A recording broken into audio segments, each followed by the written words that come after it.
Baldish Nijam, Innovation Leader at Jumeirah College and also a Network Leader for Talal. I'll be talking to you about wisdom, not coming from me but from other examples of other people, and how by using willpower, determination, vision and patience you can achieve what seems impossible or what seemed impossible at the time. So first of all, definition of wisdom. Okay, this is a dictionary definition. Wisdom is not being the last presenter when everybody's tired and wants to go home and you can smell food over there. Okay. Definition of the dictionary: quality of having experience, knowledge, good judgment, and quality of being wise. So it includes knowledge in there. And a lot of people get confuse wisdom with knowledge, and we just want to eradicate that, especially if we're trying to get our students to be a little bit more wise by not following just the book and the exam boards and things like that. And we're trying to build obviously better overall people, not just children. Okay, hopefully we'll be able to do that. Now, I thought we could talk about wisdom, in terms of parenting. We can read books about parenting. When you have kids, you can learn about how to feed them, or how they should feel day in, day out, what you should do. But then you'll have advice from your parents, passing you on different types of advice that isn't in the book. So where does that come from? That comes from their experience. Sometimes, they interfere a little bit too much, but still they are, trying to give you some advice, some wisdom that they've learned through their own experience. It's the same with, teaching.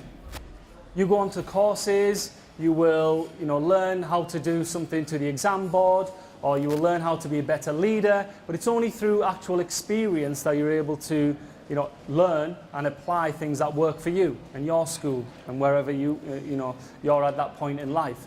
So yes, you can gain knowledge. Yes, knowledge is important, but wisdom comes through experience. Other people can give you wisdom as well, and it's sometimes a good thing to listen to those wise words as well. Same thing as if you were traveling.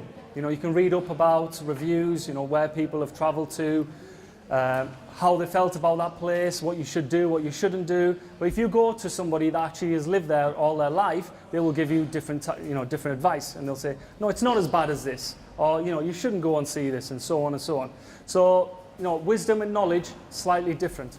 I'm just going to play you a quick video. Okay, I'll explain why I'm doing something completely different than what you're used to. The wisdom of geese. Let's see if we can figure that out.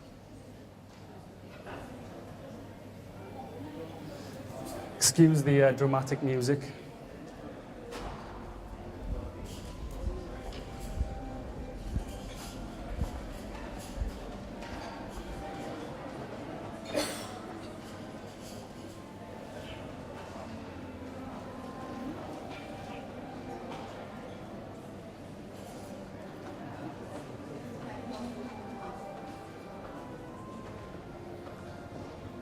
A lot of information I never knew until I watched this video.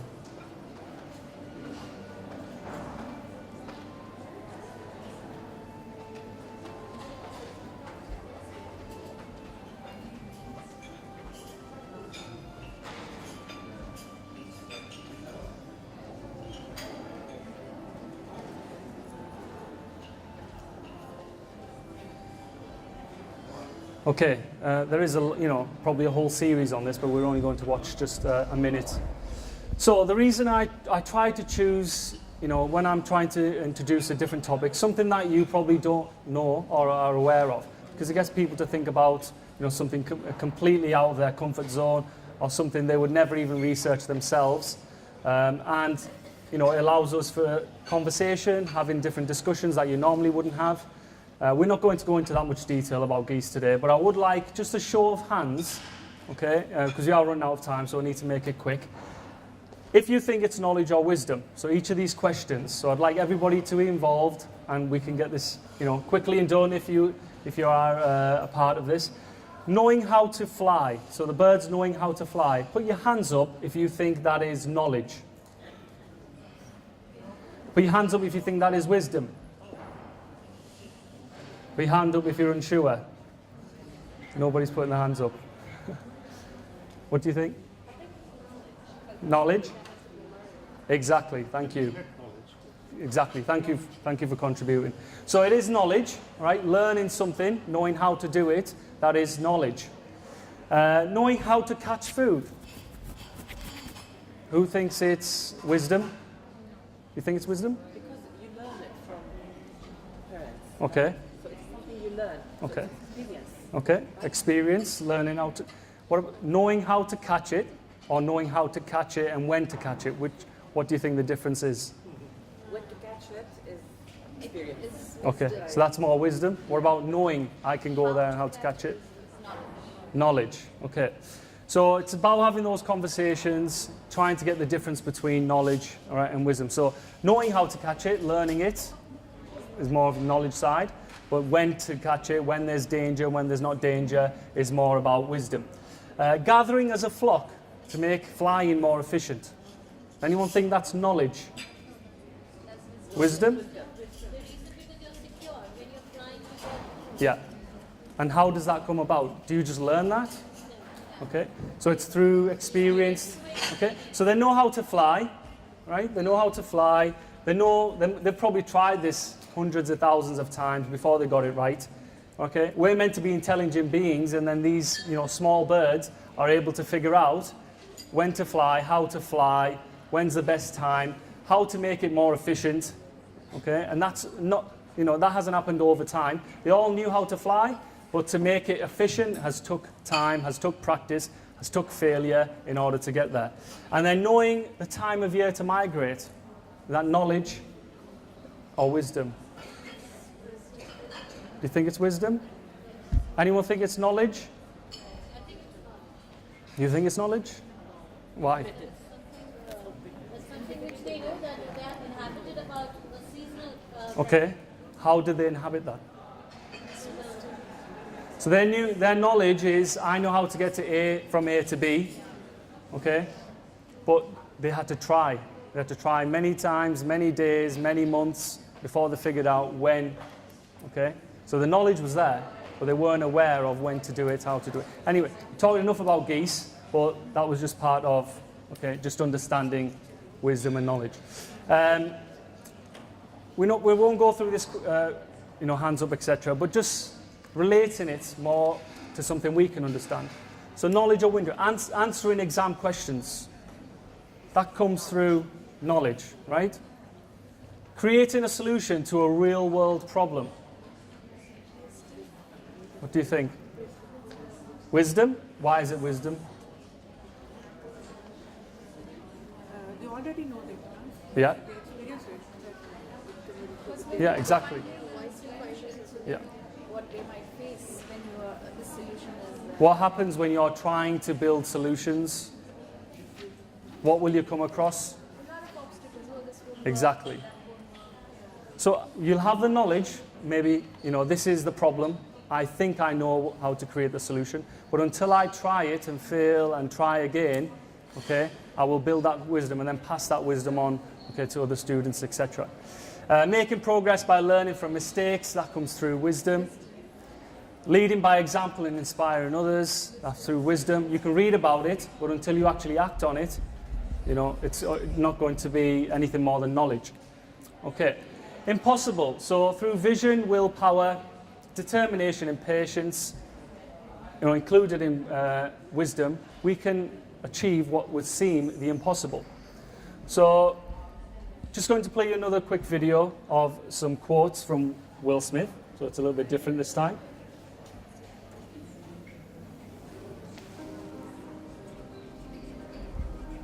Greatness is not this wonderful, esoteric, elusive, God-like feature that only the special among us will ever taste. It's something that truly exists in all of us. It's very simple. This is what I believe, and I'm willing to die for it. Period. The only thing that I see that is distinctly different about me is I'm not afraid to die on a treadmill. You might have more talent than me, you might be smarter than me, but if we get on the treadmill together, right, there's two things. You're getting off first, or I'm going to die. I've never really viewed myself as particularly talented. Where I excel is ridiculous, sickening work ethic. You know, while the other guy's sleeping, I'm working. While the other guy's sleeping, Yeah. I'm working. That's- I want yeah. my It's life, bar or something. I want Yeah. my work, Yeah, you can do. my family, I want it to mean something. And it's like, it has, if you're not making someone else's life better, then you're wasting your time. There's a certain delusional quality that all successful people have to have. You have to believe that something different than what has happened. Confucius said, he who says he can and he who says he can't are both usually right. It takes such a desperate, obsessive focus. You really got to focus with all of your fiber and all of your heart and all of your creativity first. Okay, the point in that is, especially in teaching, sometimes we can get stuck in just teaching to, the book or teaching to the exam board. And we miss opportunities to build our learners, okay, to give them wisdom, to give them opportunities to fail, give them opportunities to actually use that failure to improve themselves because, we're restricted in time, we're restricted in what we can actually teach. But we still have those opportunities, things like starters or plenaries or conversations or form times or assemblies. We can use those periods to actually inspire our students. So everybody that's made it somewhere was once, a student or a young child. What is it that set them out to be different? They had to push themselves beyond the boundaries. They had to push themselves beyond the learning. A lot of these weren't successful students or learners. They had to go beyond, what they were being taught. But that's, because of opportunity. So we need to provide those opportunities. Are your students afraid of failure? The amount of times I hear students, we've got a test this week, or I'm going to fail this, or I've got so much to do, etc., etc. And that's what's on their mind. Not about using their abilities or thinking, all right, if I don't do as well on this, let's find out what my weakness is and let's improve on that. It's all about the conversation, all about the words you use. And I've seen a different outcome when I've used certain terminology. If I've said, oh, you've done really bad on this, you failed it, what's the point? They're going to have a negative outcome from it. But if we look at it and say, all right, did you actually try? And they will actually, some of them will tell you the truth. Oh, sir, I didn't really revise that much for it. I've had this and that on and etc. Okay, let's make a little plan and let's see how you'll do next time. Or I really didn't understand this. I tried my best. All right, so let's, give you some intervention. Let's see if you can improve next time. And just encouraging them. And the conversation you have, okay, could make or break that student. So we've got to think about that. Is failure just A, B, C, D, E, F, G, 1, 2, 3, 4, 5, 6, or whatever it is? Or is it actually, building that student, his personal qualities or her personal qualities? Are your students afraid of leaving their comfort zone? So there's a lot of students, we give them opportunities, but they'll never delve into that. Okay, they'll never, go for those opportunities. There might be A star, there might be A grade, they're just all about the exams. And when they leave and they have to fend for themselves, they don't have those personal skills. So we've got to find ways to involve them. And it usually starts with you as a form tutor or in the classroom by providing those opportunities. Okay, and what about you? Are you afraid of failure? Are you afraid of leaving your comfort zone? When I've tried initiatives in my school, a lot of the time, the teachers are a little bit scared to get involved in something, especially when it's technology related. But we're not there to judge you or set exams, right? We're trying to help you to improve or, use something that could make your life better. So think about that, because you are obviously the person that inspires them. I'm just going to give you a couple of quick examples. There's thousands of different examples, and I'm sure there's stories that you're aware of that even I'm not aware of, but it's good to share them. So you're all aware of the Global Teacher Prize. The reason I've used that example is it's easy to find, it's out there, it's marketed and so on. And one of them by Cohen Timmers. So Cohen, as you can read, if you can't read that, I'll just read it out quickly. After an emotional 2015 phone call with an outreach worker in the Kakuma refugee camp in Africa, Cohen decided to set up a crowdfunding campaign. The campaign allowed him to ship his own laptop, 20 more devices, solar panels and internet infrastructure in Kakuma. Now, we've probably been inspired at some time, you know. That inspiration might have lasted one day, 1 week, 1 month, okay? But this teacher decided to do something about it, thinking outside the box. It wasn't right. How can I help these financially? You know, can I give them aid on a monthly basis? It was thinking, you know, slightly different. Setting up a crowdfunding page, getting other people involved, building an infrastructure somewhere where they didn't have access to technology. From then, the refugees were able to begin learning about web design. The teaching resources are now used by 100 global educators and Cohen himself to offer free education to African refugees via Skype. Obviously, we don't have that opportunity with Skype, but you know, we get other opportunities. More than 20,000 global students from 40 countries are now involved. So this has been a project that hasn't happened overnight. There were people that said no to him. There were people that didn't want to get involved. Right? But he persevered and he continued, and there was other people that got involved. And now there are students learning that wouldn't have had this opportunity before. Okay? And it's about leaving your comfort zone and trying something, not being afraid of failing. Students, so there's loads of stories like this. If you know, when you're searching for it, you come across. A student come up with a solution for pancreatic cancer to detect it. So you think about all the billions that go into research, and yet a 15-year-old student learning from his biology lessons was able to use that knowledge and come up with a solution. Right? How many teachers actually encourage things like that? Or is it no, what you need to learn what's on the exam board, we need to do this, that's our only option, we're running out of time, and so on and so on. So this student took the initiative to go beyond the learning, okay, and come up with an amazing solution. He failed many times, it didn't happen overnight, okay, but he had that determination, that vision within him, and we need to encourage more of this, you know, using our subject knowledge and also our school facilities. And there's loads of other examples as well. I can't go through all of them. Things these people have said, or things that have happened in history, were all thought of as impossible at one time. Okay, people told them, no, you can't do this. This will not happen. This is not a good idea. Okay, but the difference is they persevered. Okay? Who would have thought many, many years ago, before our time, that landing on the moon was possible? And now we're talking about Mars. Okay? Who do you think, the person that thought of that idea first, do you think the people listening to that person is crazy, right? Our students come up with crazy ideas. Some of them are actually crazy, but some of them will, be a solution to a problem. Martin Luther King, do you think he was, deemed as fit to lead at that moment in time when he was doing his talks? It took years and years. Steve Jobs once said, everybody will have a computer in the 80s. And they thought he was crazy. Okay?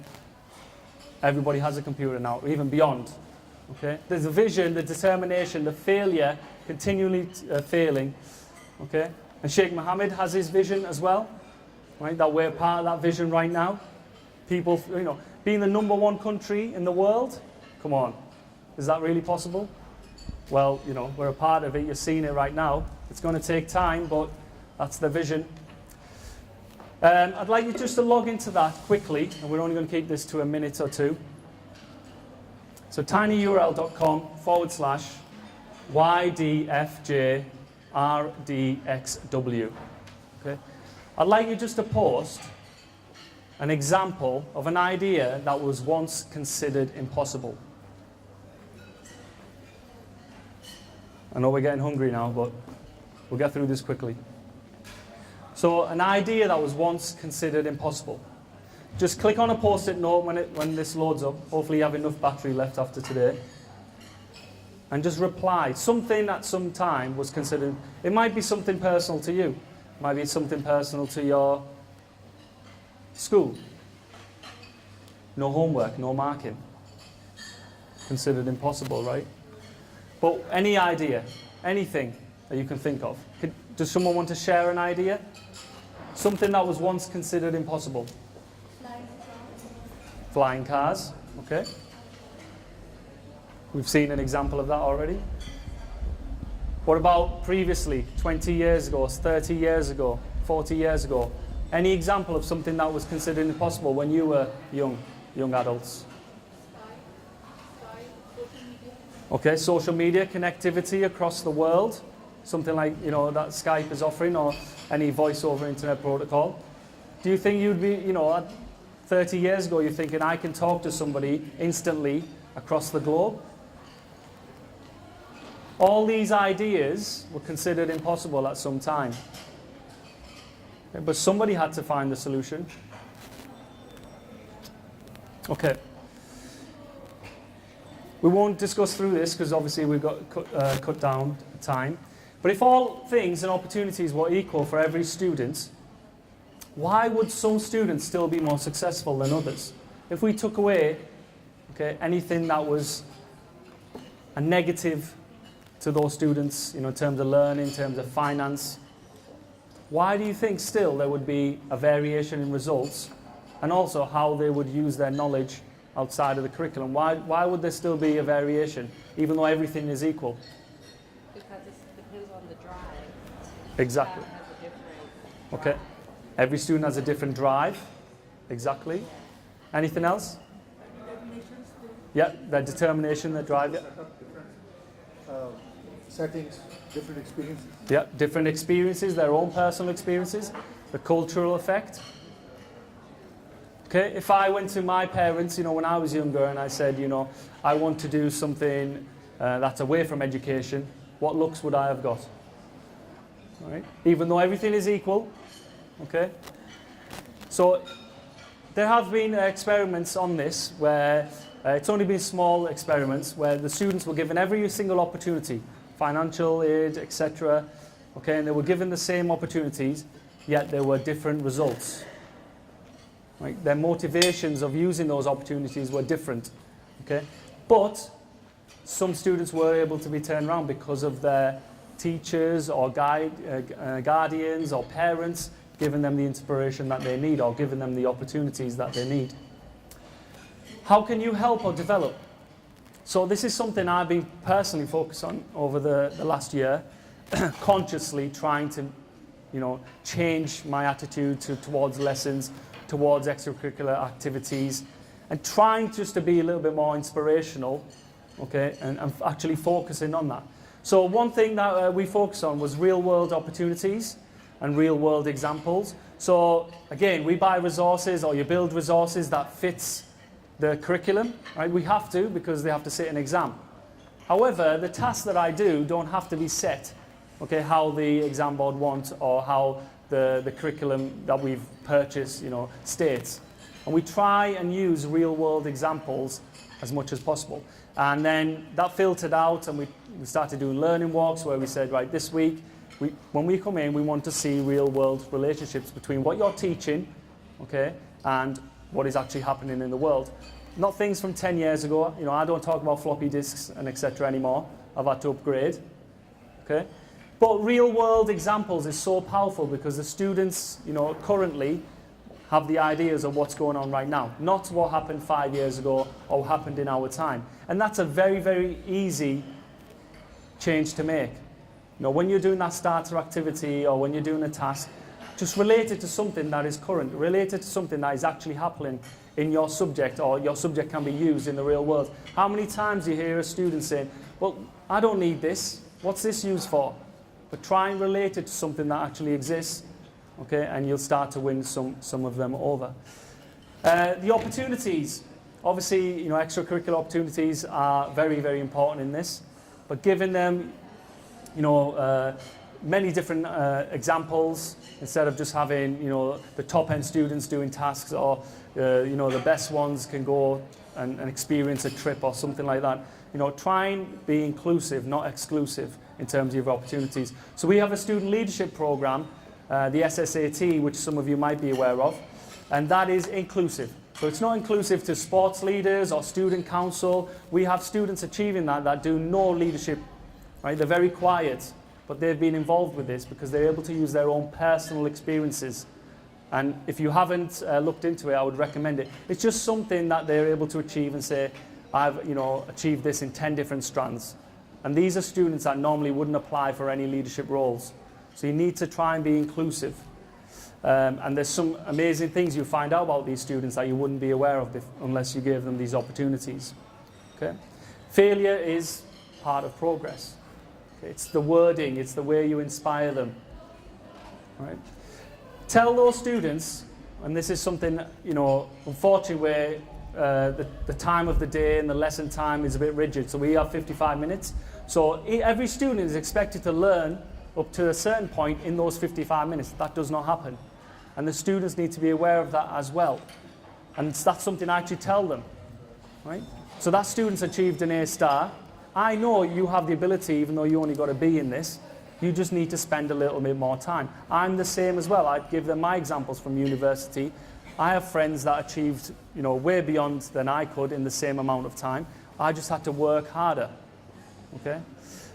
And they need to be aware of that. So some of them can't learn that topic in 55 minutes or 3 lessons. They have to spend a little bit more time. And that's the only thing that's the difference between them achieving the same grade. Okay? Once they see 1 or 2 students achieving that, you get those 2 students, you're going to have to chase these, but that is the inspiration that they need. And it does work. Right? They might not get the A star, but they certainly do improve. Okay? So how is everybody expected to learn at the same pace? That does not happen. It doesn't happen with adults, so how is it meant to happen with 12, 13, 14, 15-year-olds that have 6, 7 lessons a day? Okay? So you need to plan for that, but you need to inspire them. You can achieve the same. Unfortunately, you just have to try a little bit harder because that's how we are built. Okay? The future, the vision, obviously we are part of this now. Our students are part of this. You know, the UAE agenda for 2021, okay, trying to be much better in education, healthcare, in the private sector as well as the public sector, okay, and we're a part of that. And the next vision, okay, 2071, which some of you might have heard about in other sessions today, okay, these things were considered impossible at some time, okay, but it's been passed on to us to teach these students about this and to build the future learners. So if we're doing our job properly, then this won't be impossible. Right? This vision will be achieved. But we are a big part of this. Okay. Again, just a quick task. Can you give an example of an idea that is currently considered impossible, but you don't think it will be in the future? So think about this. This is the same conversation that people would have had last year, 10 years ago, 20 years ago. At some point, somebody will come up with an idea that is considered impossible. What I'd like is some of your answers. So if you use that 2 or 3% of battery left, and just reply to that. So if you go onto that, onto your phones, just put something down. Something you think is currently considered impossible, but you don't think, you know, is impossible. It will be achieved. Yeah. Like going for holidays to the moon. Okay, holidays to the moon. Teleportation. Life in other planets. So these things you think will be possible at some point? Okay. We also believe on the behalf of when we see the previous practices like Hyperloop. Okay. It is still to come, but we now believe that it will be there. Now you believe it because you've seen them actually create it. If somebody told you a year ago, 2 years ago, you wouldn't have thought it was possible. And these things are happening every day. And obviously in the UAE, they're pushing this, you know, even more than other countries. If you haven't heard of the 10X program that the government are pushing, so the 10X program is they're trying to make the government here and everything within that government 10 years ahead of any other government. Okay? And that's what they're trying to push over the next couple of years. So that's all these projects are coming as a result of that. So now it isn't about catching up. They're actually trying to go beyond. Okay? Our students can play a big part in that. There are many, many opportunities out there. If you search for it, there are many opportunities out there for them to be a part of it. And we can encourage them to be a part of it. So the opportunities are there. We just need to provide the inspiration. Okay? So wisdom in itself comes through experience, comes through failure. We can inspire these students. Okay? For some of these students, we're the ones they see the most, even more than their parents. You know, some of them are traveling a lot or they have other duties. and they're very busy, they're not as involved. But we're the ones they see day in, day out. So we're the ones that can mould these students, and we are kind of relied upon by a lot of parents as well. So we're in a very, very powerful role. We're not there just to say, come in, do a task, right, you're finished, you got detention because you didn't do that task. Don't need to know why, you haven't completed it, right? Complete this test. This is what you've learned, this is what you need to read, here's your homework, and so on. Our role is a lot more powerful than that. There's a lot more opportunities for that. And that's what we need to do. Through the tasks, through the conversations, through the form time, through the assemblies, through the extracurricular activities, we can provide that. Okay, sorry it was a little bit rushed. We did obviously have a little bit of time cut off. But is there any questions? Apart from, yes, the food is there. Any other questions? No? Okay. I'll join you on the food table in a minute. Thank you. Thank you. Was that all right on there? No. Oh. The other is my concern. Not that one. We always, when you talk it into that, Sorry? you don't realise your own voice when you talk it into it because you have a mic. This is a good thing. Thank you.